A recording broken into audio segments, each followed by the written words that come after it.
Salut les juristes! Aujourd'hui, on refait du droit administratif avec l'arrêt RIS du Conseil d'État du 28 juin 1918. C'est cet arrêt qui fonde la théorie des circonstances exceptionnelles que nous avions déjà abordée dans l'arrêt d'Abdol et Laurent. Mais avant toute chose, si tu veux consulter la fiche de cet arrêt, elle est disponible sur notre compte Instagram, ainsi que toutes les fiches de tous les autres arrêts précédents et nos actualités au quotidien. Commençons par les faits. En 1916, un dessinateur travaillant comme fonctionnaire, M. RIS, avait été révoqué de son emploi. Et comme nous étions en temps de guerre, un décret de 1914 avait suspendu l'obligation de la communication préalable à l'entretien de révocation de son dossier administratif, contrairement aux obligations de procédure qui étaient prévues. Et c'est donc sur ce motif que M. RIS avait saisi le Conseil d'État pour faire annuler la décision de sa révocation. Mais comme je vous l'ai dit les amis, c'est parce que nous étions en temps de guerre que la procédure prévue avait été suspendue par décret du président de la République.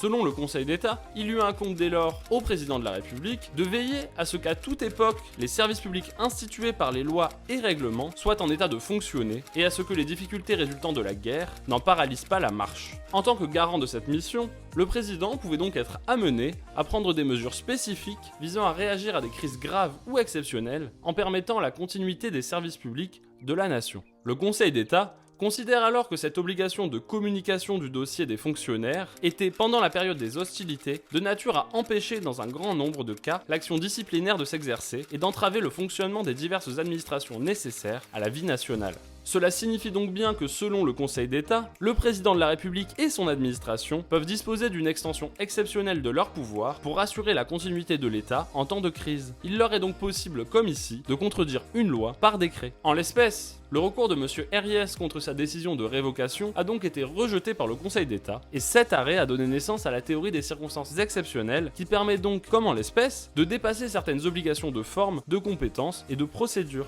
Mais cette théorie permet également de s'affranchir de certaines conditions de fond, telles que la liberté de circuler, comme nous l'avions vu dans l'arrêt d'Abdol et Laurent. On considère cependant qu'il faut réunir plusieurs conditions cumulatives pour qu'un juge n'annule pas une disposition qui serait en temps normal illégale. D'abord, il faut que survienne brutalement et de façon imprévue une situation grave et dangereuse pour l'ordre public, comme une guerre, des émeutes, une calamité publique ou une grève générale.